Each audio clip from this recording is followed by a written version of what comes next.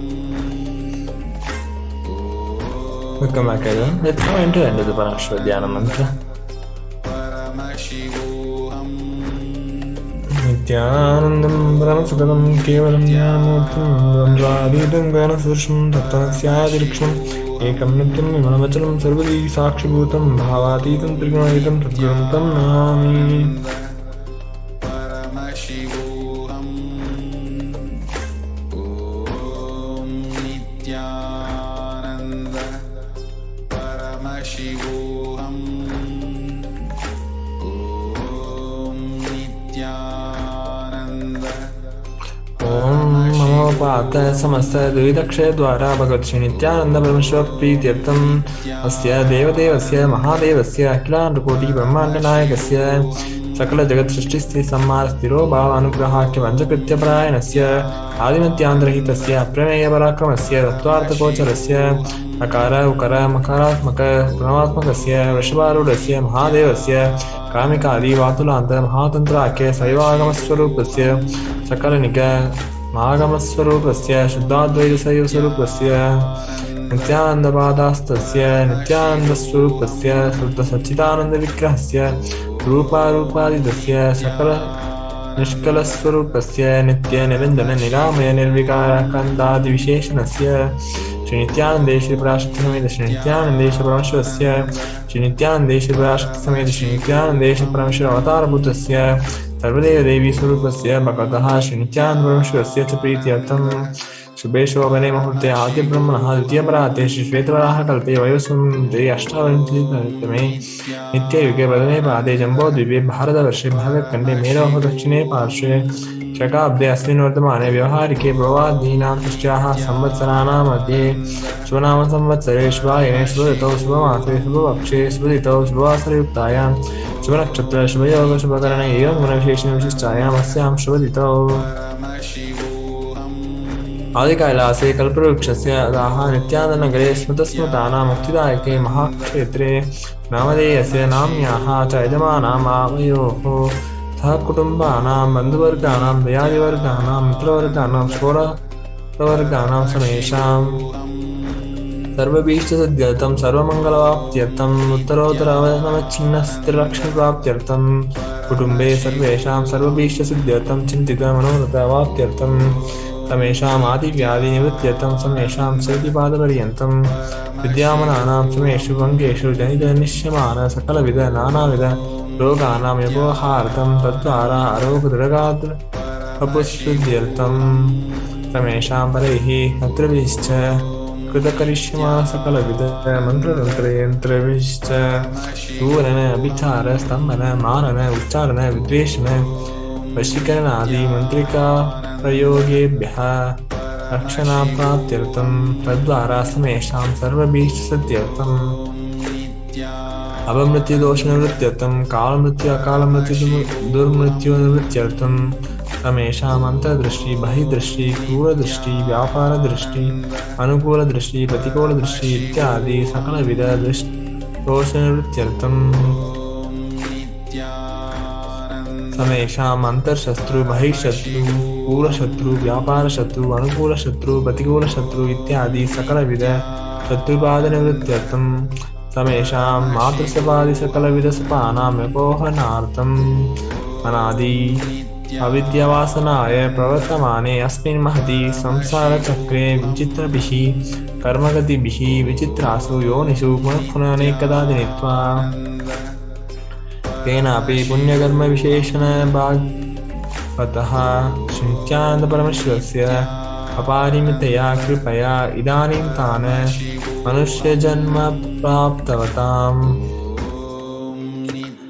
Samesham Hyajanmani Purajanmani Janma Janmantareshu Sarvehi Kritanam Shivaninda Devininda Guruninda Dosha Vipohartam Shivaparada Devyaparada Guruvaparada Dosha Vipohartam Brahmahatya Surapana Swarnasteye Gurutalpa Kamana Tatsamsargakhya Panda Mahapad Akadi Samasta Papa Vyatirikartam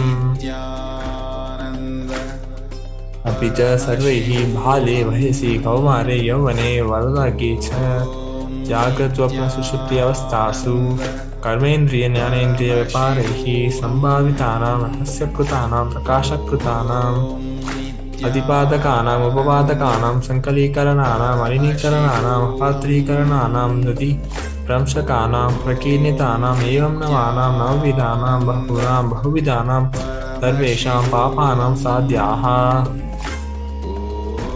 अपानो दानद्वारा समस्तमङ्गलप्राप्त्यर्थं शिवभक्तिदेवी भक्तिगुरुभक्तिसिद्ध्यर्थं परमशिवत्वा परमशिवस्थितिः परमशिवशक्तिसिद्ध्यर्थं कुटुम्बे सर्वदा सन्मङ्गलप्राप्त्यर्थम् अन्योन्य प्रेमाभिवृद्धयर्थं पूर्णत्वसिद्ध्यर्थं सर्वपरिवृत्त्यर्थं क्षिप्र आरोग्यवाप्त्यर्थम् आयुर्विवृद्ध्यर्थं व्यापारे उद्योगे च सर्वजनवशीकरणार्थं तद्वारा उन्नतोन्नतस्थानप्राप्त्यर्थं बहुदानसौख्यप्राप्त्यर्थं गृहकानकपशुपुत्रबौद्धदानधान्यसौख्यप्राप्त्यर्थम् आदित्यादीनां नवानां ग्रहाणां दोषपीडनिवारणार्थम् आदित्यादीनां नवानां ग्रहाणाम् अनुकूल्यतासिद्ध्यर्थम् भूम्यन्तरिक्षे विद्यामानभूतप्रेतपिशाच राक्षस ब्रह्मराक्षस वेताल कूष्माण्ड काकिनी शाकिनी इत्यादि सर्वरिष्टनिवारणार्थम् मनोव्याकुलतानिवारणार्थम् प्रारब्धे कर्माणि करिष्यमाणे कर्माणि आदिदैविक आदिभौतिक आध्यात्मिक विघ्ननिवारणार्थम्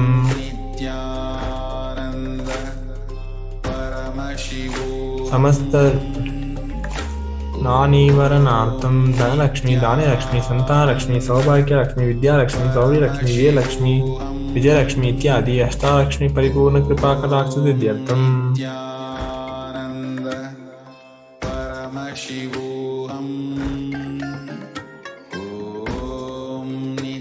परीक्षासु उन्नतस्थाने विजयप्राप्त्यर्थं सर्वविद्यापरङ्गतासिद्ध्यर्थं मेधाशक्ति ग्रहणशक्ति अभिवृद्ध्यर्थम् इत्यादि सकलविध सन्मङ्गलानि गुरुकृपाकटाक्षेण प्राप्त्यर्थं श्री कैलासोन्नत द्वादशान्त श्यामलापीठारूढ श्री मीनाक्षी सुन्दरेश्वर अभिन्नस्वरूप परशुपुत्र रत्नकुमार गुरुमुनितुल्यावतार श्री पार्वती संज्ञपालद्विज्ञानमिश्र सकल निगमागमस्वर सारभूत द्राविडेय प्रवर्तक श्रीमद् परमेश्वर करुणा संयुक्त मुक्तामय चतुरश्रयाणि दीयमान चतुर्चाम श्रीचिन्नकाहला समस्त वेदावलंकृत ज्ञान विज्ञान चक्रवर्ती सर्वजन संगत्यो निर्वाण दीक्षा व्यापवर्गवर्ष विश्राम जीवोत परमद कल्पकेशरी शैव सिद्धांत स्थापनाचार्य श्री राजाधिराज पांड्य महाराज गुरु चपल शाक्यादि महांधकार निवारण ज्ञान भानु वीक्षण अधिकार ध्वजोदेतन पूर्वक श्रीमद ऋषभध्वज स्थापक शैव समय कत्र सर्वज्ञ वीरारूढ़ श्री जगद्गुरु श्री ज्ञान संबंधेशिक स्वामी वागी सुंदर माणिक्यवाचक स्वामी नाम अवतारोत श्री ज्ञान संबंध स्वात्म श्यामलापीठ सर्वज्ञ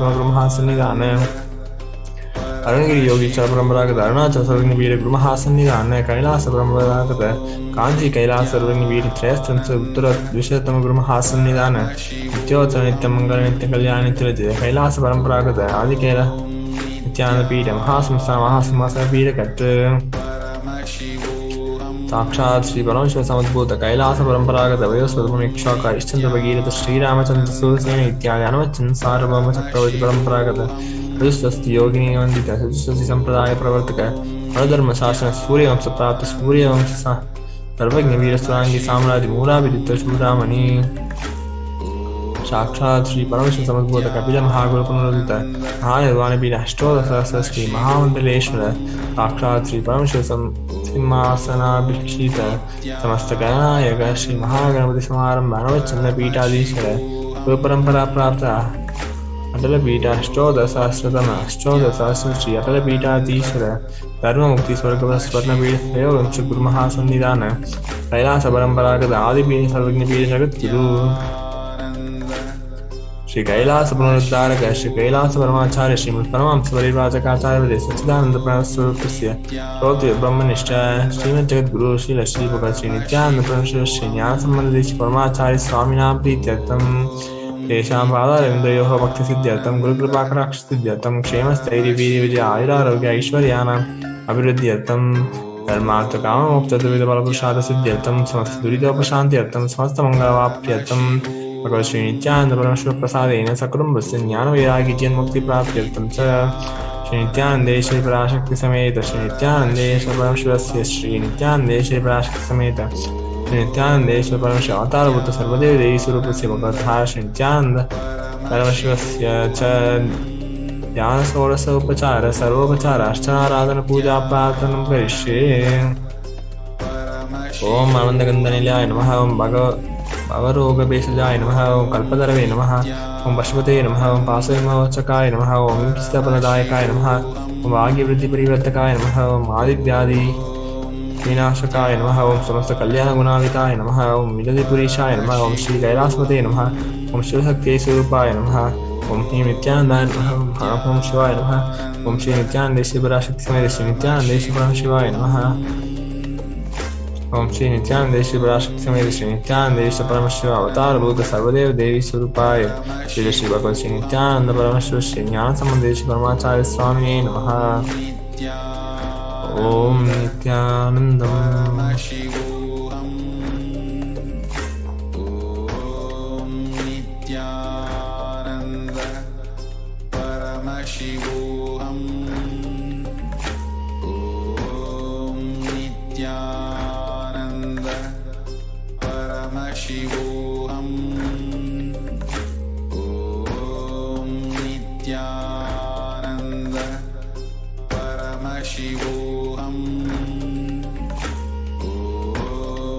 Nithyananda Paramashivoham. Nithyananda Paramashivoham. Om Nithyananda Paramashivoham. I request everyone to keep their Pandopachara Puja ready, as we are going to be getting ready to offer before receiving the blessings of Lord Venkateshwara.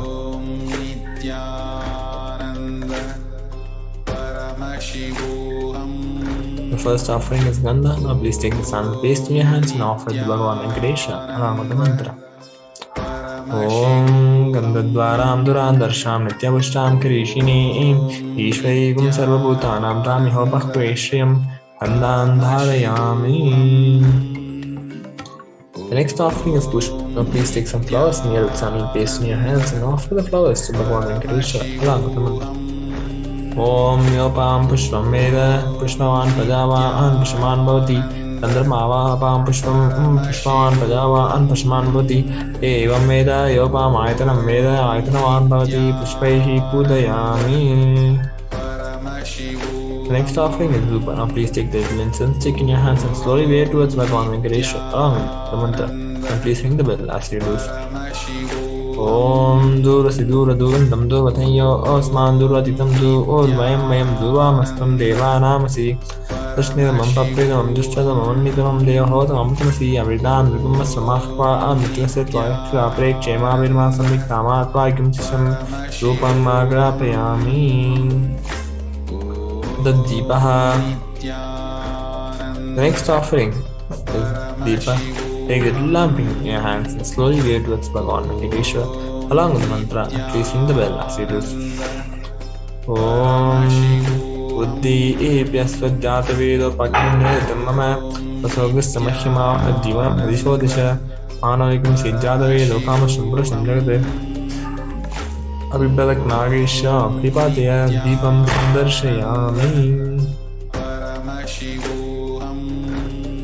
The next offering is Naivedyam. Please take out the ring of water and hover it clockwise for the Naivedyam. And offer the water to Bhagavan Venkateshwara along with the mantra. Please ring the bell as you do so. Om Madhvadaritaya De Madhuksharan Disindavaha Madhve Ena Shantoshadihi Madhunaktamutossi Madhumatpati Vagambadaha Madhujyorastra Pida Madhumannovaspadi Madhumagamusta Suryaha Madhvirgava Bhavantanaha Madhu Madhu Madhu Naivedyam Nivedayami. Next offering is Arati. Now please take the arati in your hands and slowly wave towards Bhagavan Venkateshwara along with the mantra and please ring the bell as you do so. Om राजाधिराजाय प्रसन्नसायिने नमो वयं वै श्रवणाय कुर्महे समे कामान् कामकामाय मह्यं कामेश्वरो वै श्रवणो ददातु कुबेराय वै श्रवणाय महाराजाय नमः कर्पूरगौरं करुणावतारं संसारसारं भुजगेन्द्रहारं सदा वसन्तं हृदयारविन्देन् भगवं भवानी सहितं नमामि कर्पूरनीराजनं सन्दर्शयामि क्षणं धारयामि नित्यानन्द परमशिवोऽहम् I request everyone to please be in the meditative state. Please sit just straight. Eyes closed. Please sit straight. Close your eyes. Let's now get ready to receive the darshan of Bhagavan Venkateshwara. Paramashivoham Om Nithyananda Paramashivoham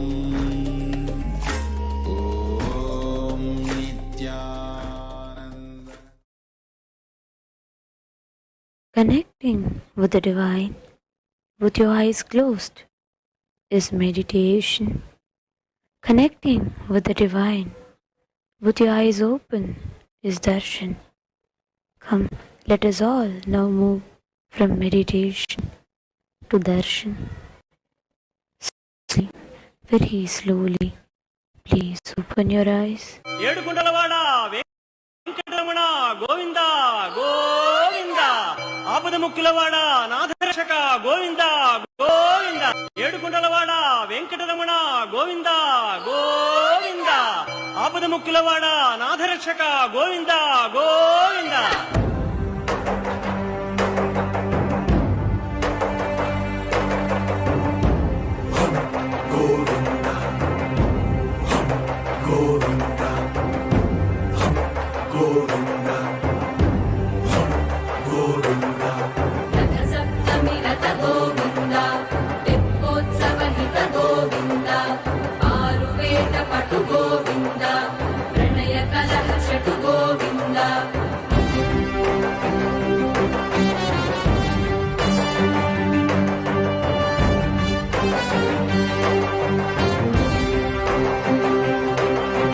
పుష్పయాగయుగ Govinda పుణ్య ప్రపూర్ణ గోవింద ఉత్సవోత్సుక గోవింద ఊహాతీత గోవింద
ఒక్కటే బ్రహ్మమొక్కటే పరబ్రహ్మమొక్కటే పరబ్రహ్మమొక్కటే పరబ్రహ్మమొక్కటే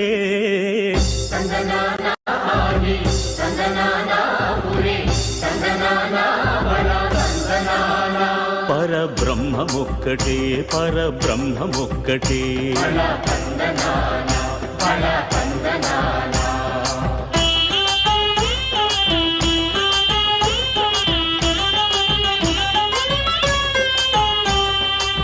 నిండార రాజు నిద్రించు నిద్రయునొకటే అండనే బంటు నిద్రాదియునొకటే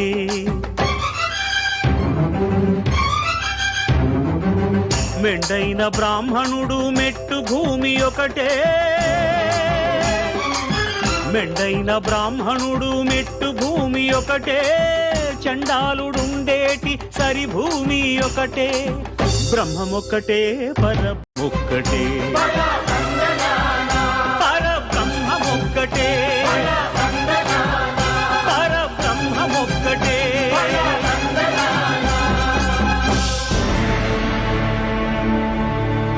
అఖిలాండ కోడి బ్రహ్మాండ నాయగా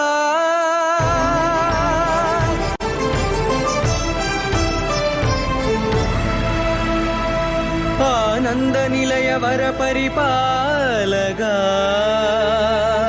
గోవింద గోవింద పౌర్ణమి నిలవే గోవింద గోవింద గోవింద చిన్న పూమారి సేవెകൾ గోవింద గోవింద ఏదో వెంకటేశం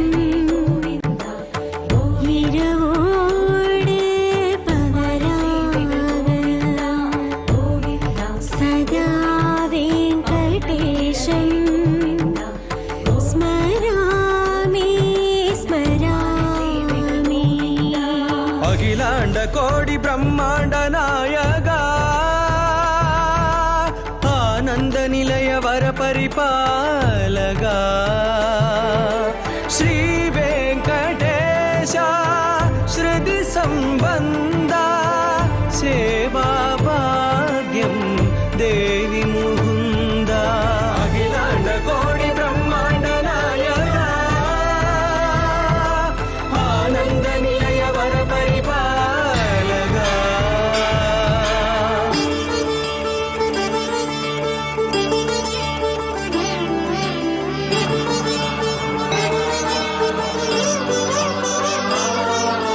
திருப்பதங்களுக்கு தினமும் மாலைகள் ஸ்ரீ விஷ்ணு சுவாமி ஏற்கின்றார்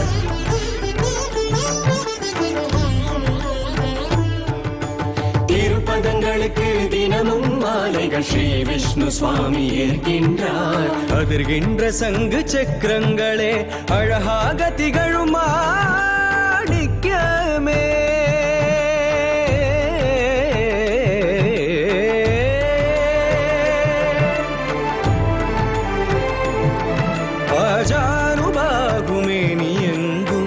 அலர்ந்திட்ட மலரின் ஹாரங்களே அகிலாண்ட கோடி பிரம்மாண்ட நாயகா ஆனந்த நிலைய வர பரிபாலகா அகிலாண்ட கோடி பிரம்மாண்ட நாயகா ஆனந்த நிலைய வர பரிபாலகா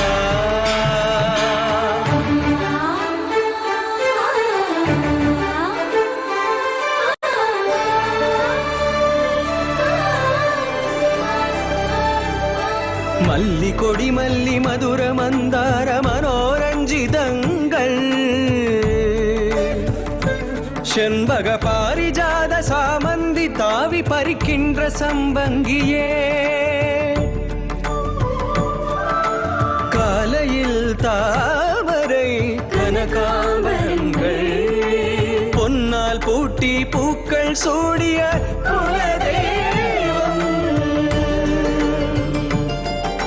மருதவனம் மாலைகள் சிறக்கும் வெட்டி வேறு மணம் வீசுமே கருடா கண்ணீரு வந்து விடாமல் உருக்கி அச்சிக்க பில்வ துளசீதளங்கள்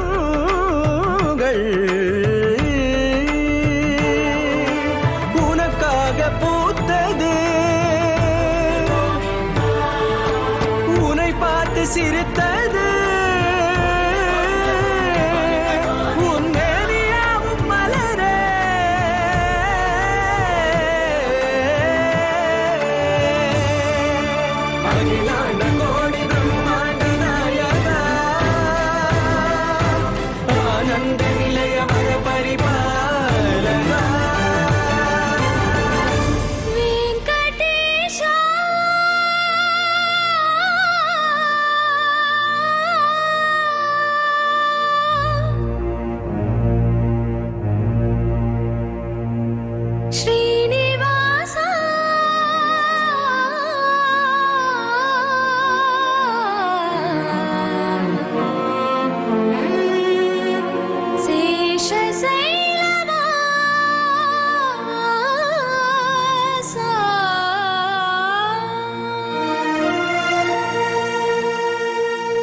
माधवा केशवा मधुसूदना,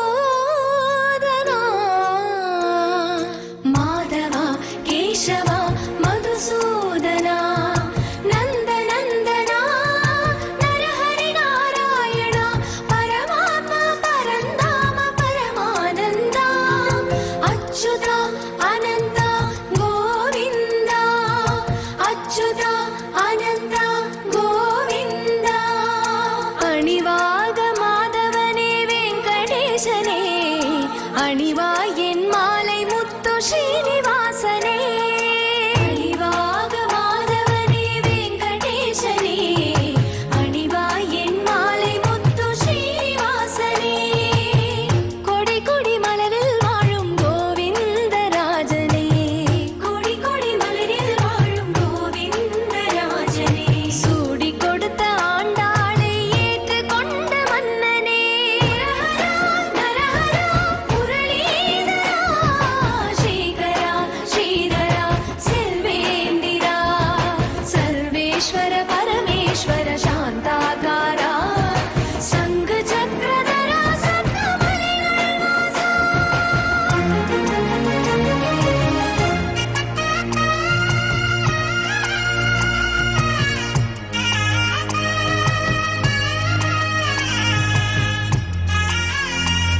అల్లదివో శ్రీహరివాసము.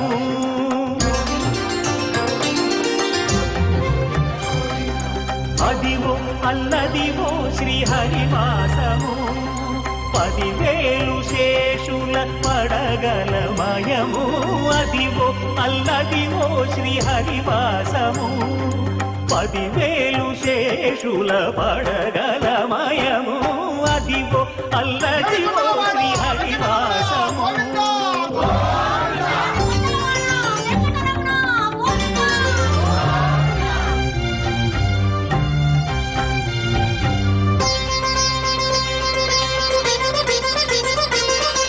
అది వెంకటాచలమఖిలో నడము. అదివో బ్రహ్మాదుల కపురూపము. అదివో నిత్య నివాసమఖిల మునులకు. సంకటహరణ సంకటహరణ సంకటహరణ. అదివో నిత్య నివాసమఖిల మునులకు. అదే చూడు అదే మృక్కుడు ఆనందమయము. అదే చూడు అదే మృక్కుడు ఆనందమయము. అదివో అల్లదివో శ్రీహరివాసము.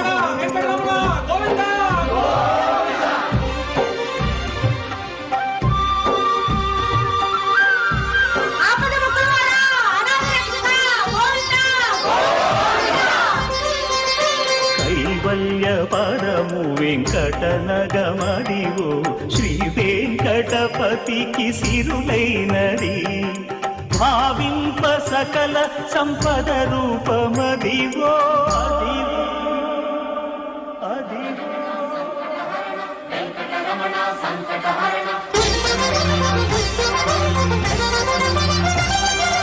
భావింప సకల సంపద రూపమదివో. పావనములకెల్ల పావనమయము. అదివో అల్లదివో శ్రీహరివాసము. శ్రీహరివాసము శ్రీహరివాసము.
సంగ చక్రధారి గగ సస నిస గగ సస నిస గరి సమ గరి సని పమ జయ జయ జయ బాలాజీ సంగ చక్రధారి జయ హే జయ జయ హే జయ రామ నామ శివ హరే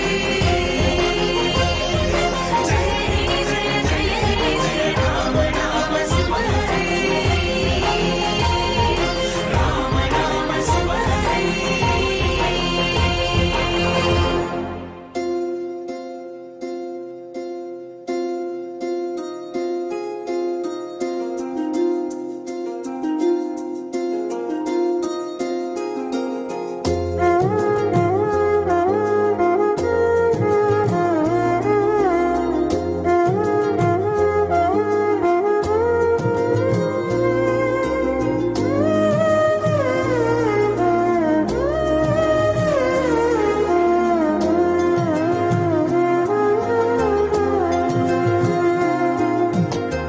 కొండలలో నెలకొన్న కోనేటి రాయడువాడు కొండనంత వరములు గూపెడువాడు.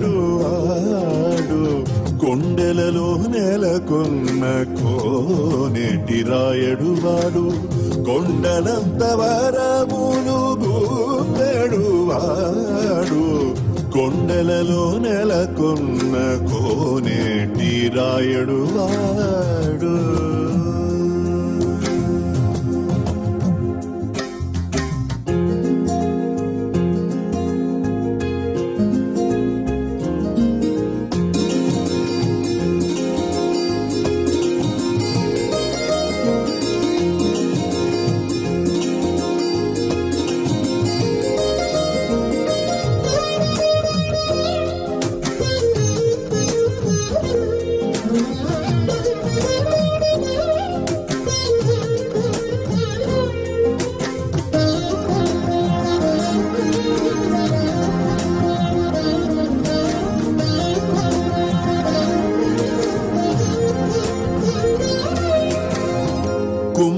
కుమ్మరదాసుడైన కురువరతి నంబి ఇమ్మన్న వరములెల్ల ఇచ్చినవాడు.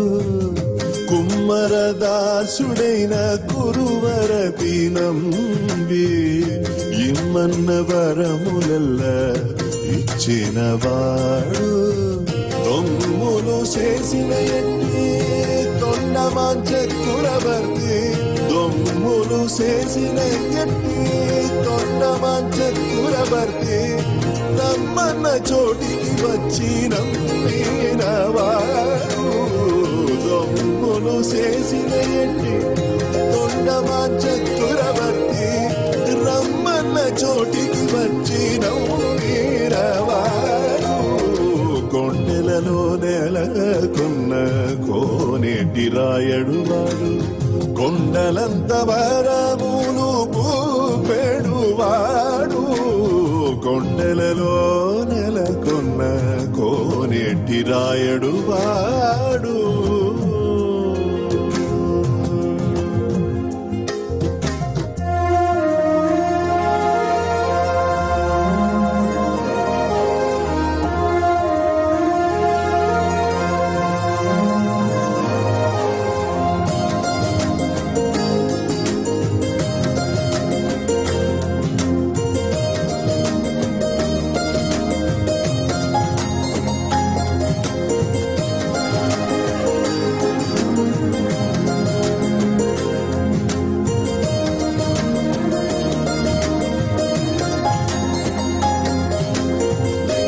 కంచిలోనున్న తిరుకచ్చినంబి మీద కరుణించి తన ఎడకు రప్పించినవాడు. కంచిలోనున్న తిరుకచ్చినంబి మీద కరుణించి తన ఎడకు రప్పించినవాడు. ఎంచి ఎప్పుడైనా వెంకటేశుడు మనలను ఎంచి ఎప్పుడైనా వెంకటేశుడు మనలను మంచివాడై కరుణ పాలించినవాడు. ఎంచి ఎప్పుడైనా వెంకటేశుడు మనలను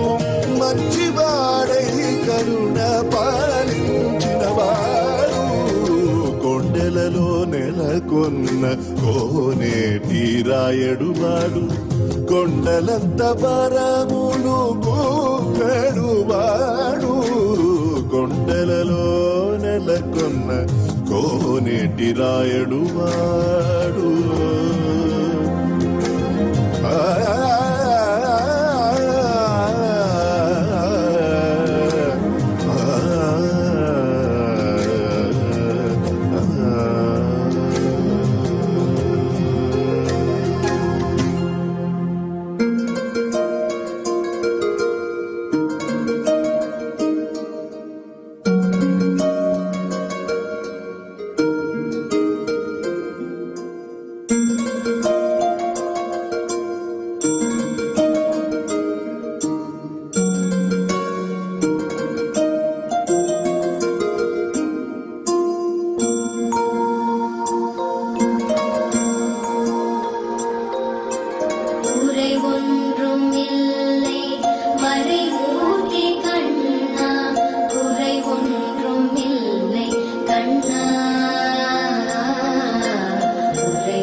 அந்தியலமேல் மங்க அண்டனுண்டே சுவாமினி கண்டே.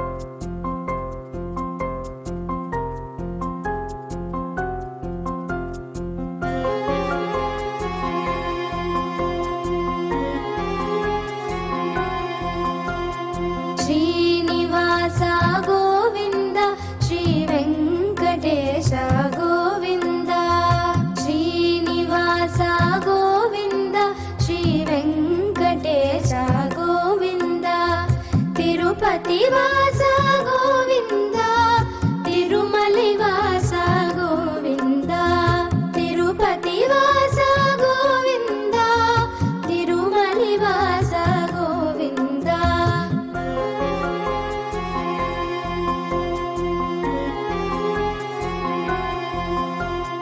Srinivasa Govinda Shri Venkatesha Govinda Srinivasa Govinda Shri Venkatesha Govinda.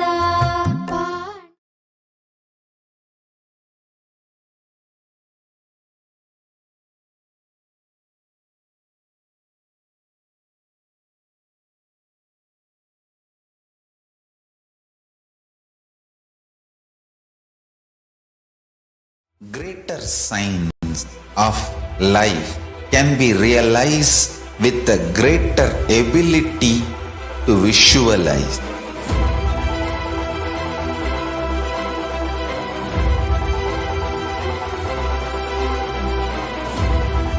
Greater signs is the equivalent word for Hinduism.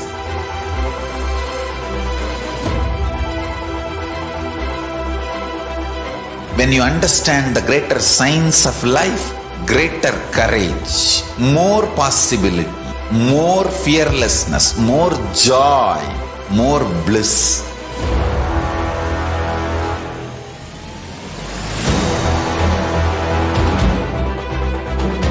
When you visualize Paramashiva with 25 heads, 75 eyes, 50 hands, your consciousness becomes ferocious, and that ability to visualize, you will get involved in everything deeply.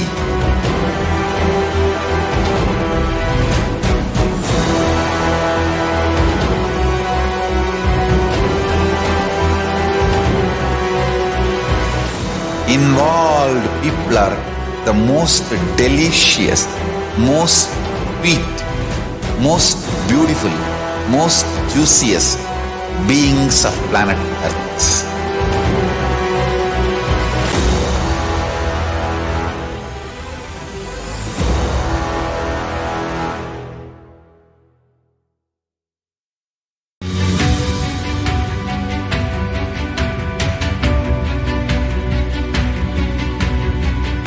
The moment you decide, your consciousness is the supreme identity you have.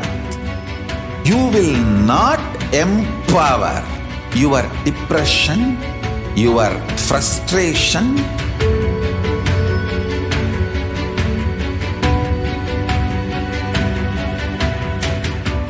deal your problems, whether it is simple headache or depression or the worst suicide. Nithyananda. So after the powerful Bhava Samadhi Darshan of Bhagavan Venkateshwara, with the Supreme Pontiff of Hinduism, Jagadguru Mahasannidhana, the Divine Holiness Bhagavan Nithyananda Paramashivam, all of us are now initiated into the third eye awakening and the various other powers. We will be manifesting the following powers: the third eye, seeing with the eyes blindfolded, and the Mahima, being able to increase the height.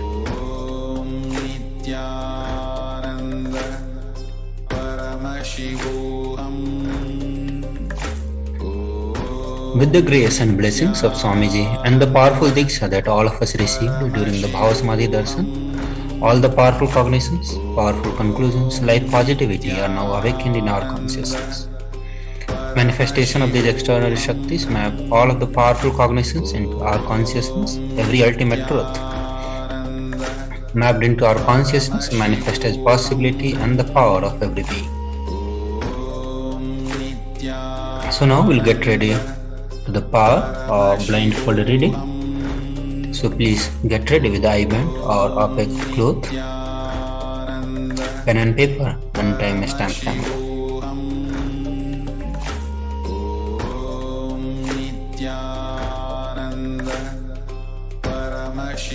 So let's start with the power of blindfold reading, power of third eye. The Shastra Pramana is from Vijnana Bhairavatantra, where Bhagavan Paramashiva says, by fixing the mind on the inner space within the crown center and sitting stably without any movement, having the eyes closed in succession, by the stability of mind and inner space, one directly sees the ultimate goal. By having the vision beyond the sight that reveals any object or place, attaining the space of oneness with the source Paramashiva. The Apta Pramana, and this is from the Mahabharata, where Bhagavan Sri Krishna says to Arjuna, you cannot see my cosmic form with these physical eyes of yours. Therefore I grant you divine third eye vision. Behold my cosmic opulence. In the Hindu Purana Bhagavad Gita, Bhagavan Sri Krishna initiates Arjuna into the power of third eye to behold Krishna's Vishwarupa Darshan. The 11th chapter of Bhagavad Gita, which contains the description of Bhagavan Sri Krishna's cosmic form, is completely narrated by Arjuna as he sees Bhagavan Krishna through the third eye.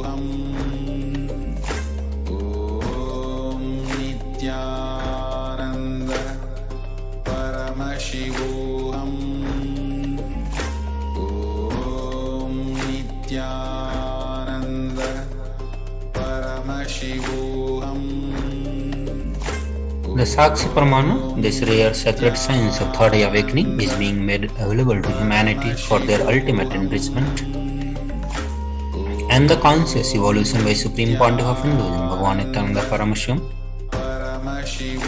as a living incarnation of Paramashiva. Supreme Pontiff of Hinduism embodies the most profound yogic states that surpass all the bounds of time, space and matter. Supreme Pontiff of Hinduism is gifting this pure, great science of third eye awakening, along with many other spiritual sciences through initiations. Millions of people have been initiated by Supreme Pontiff of Hinduism and are experiencing the profound results as extraordinary powers in their everyday life.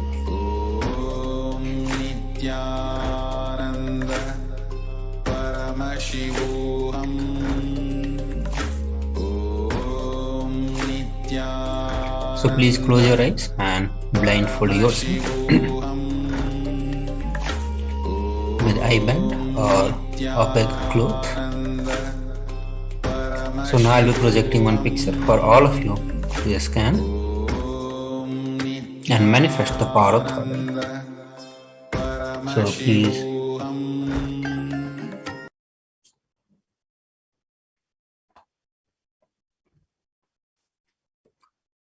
close your eyes and chant the Mahavakya. Connect with the Supreme Pontiff of Hinduism in your third eye. Start scanning the picture which is being presented on your computer screen. Please start now. Paramashivoham Om Nithyananda Paramashivoham